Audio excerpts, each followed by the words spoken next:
Timur Leste, sebuah sejemput tanah di ujung timur Kepulauan Nusantara. Di sana, di antara perbukitan hijau dan lautan biru, hidup sebuah bangsa dengan sejarah panjang yang diwarnai oleh penjajahan, perjuangan, dan asa untuk menentukan nasib sendiri.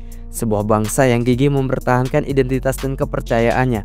Namun, di bawah bayang-bayang integrasi paksa, harapan itu seringkali harus berhadapan dengan tembok kekuasaan yang tak kenal kompromi.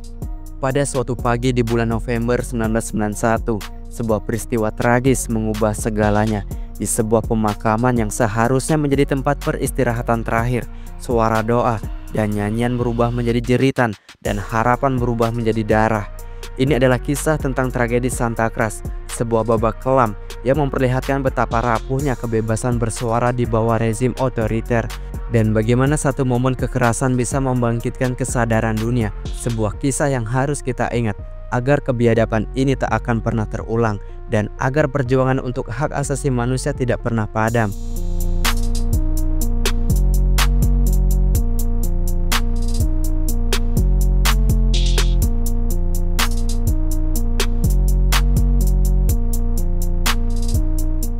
Untuk memahami tragedi Santa Cruz, kita harus menyelami sejarah panjang Timur Leste yang penuh gejolak.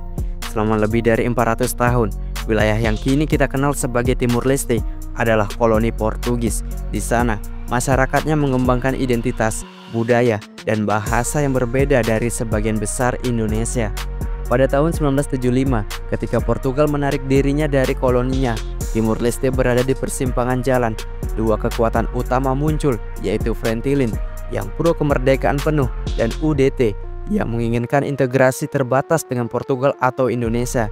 Di tengah ketidakstabilan politik ini, Indonesia yang mengeklaim Timur Leste sebagai bagian yang tak terpisahkan dari Nusantara melancarkan invasi militer pada Desember 1975. Invasi ini yang kemudian disusul dengan aneksasi pada tahun 1976 mengubah Timur Leste menjadi provinsi ke-27 Indonesia. Namun, integrasi ini tidak diterima oleh semua pihak. Frentilin dengan sayap militernya Valentil melanjutkan perjuangan bersenjata dari hutan melawan dominasi Indonesia. Selama lebih dari 2 dekade, Timur Leste hidup di bawah pendudukan militer, di mana kebebasan berpendapat dibatasi dan pelanggaran hak asasi manusia seringkali terjadi. Masyarakat hidup dalam ketakutan dengan luka-luka yang belum sembuh dari perang dan kekerasan. Meskipun pemerintah Indonesia berupaya melakukan pembangunan, kehadiran militer yang masif dan kebijakan yang represif menciptakan ketidakpuasan yang mendalam di kalangan masyarakat Timur Leste. Banyak yang merasa identitas mereka terancam dan aspirasi kemerdekaan mereka dibungkam.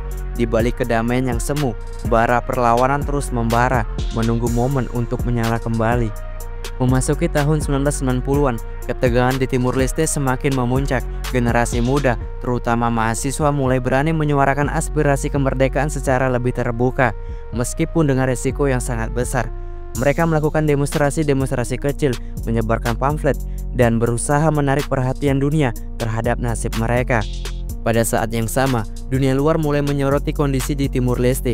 Media internasional dan organisasi hak asasi manusia mencoba menembus tirai besi informasi yang diterapkan oleh pemerintah Indonesia.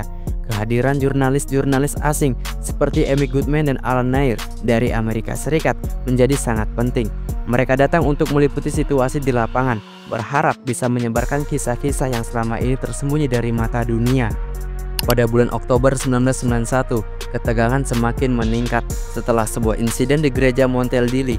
Pasukan keamanan menembak mati seorang pemuda aktivis, Sebastião Gomes Rangel, yang berusaha berlindung di gereja. Insiden ini yang dikenal sebagai penembakan sebule memicu kemarahan mendalam di kalangan masyarakat Timur Leste dan menjadi bara api yang siap meledak. Suasana di Dili menjadi sangat tegang. Setiap langkah terasa seperti berada di ujung tanduk. Meskipun ada upaya aparat keamanan untuk meredam, semangat perlawanan tidak padam.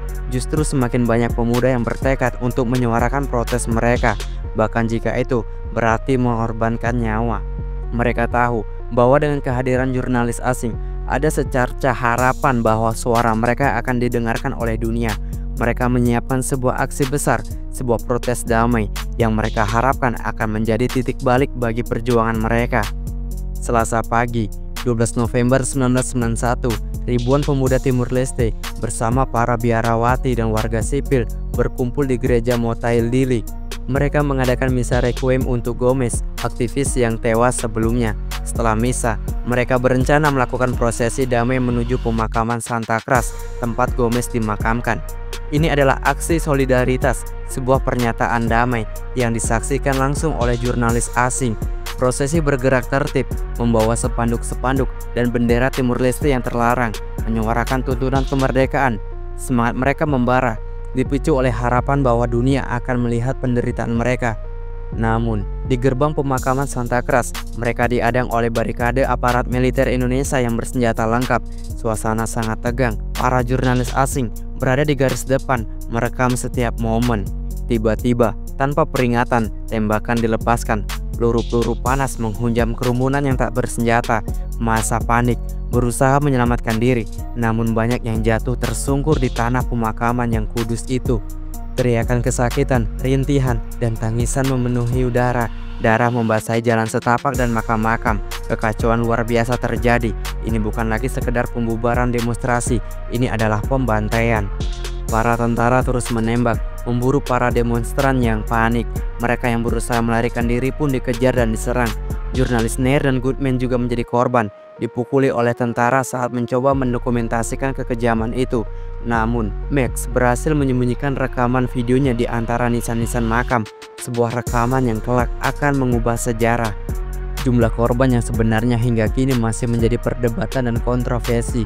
Laporan resmi Indonesia menyebutkan puluhan korban tewas, namun saksi mata, investigasi independen, dan laporan Komnas HAM kemudian memperkirakan jumlahnya jauh lebih besar, mencapai ratusan orang tewas dan hilang. Banyak jenazah yang dibawa pergi dan keberadaannya tidak diketahui hingga kini. Mereka yang luka parah dilarikan ke rumah sakit, namun banyak juga yang disembunyikan atau diasingkan. Malam 12 November 1991 adalah malam yang berdarah, sebuah noda hitam dalam sejarah penegakan HAM di Indonesia dan awal dari kesadaran dunia akan nasib Timur Leste.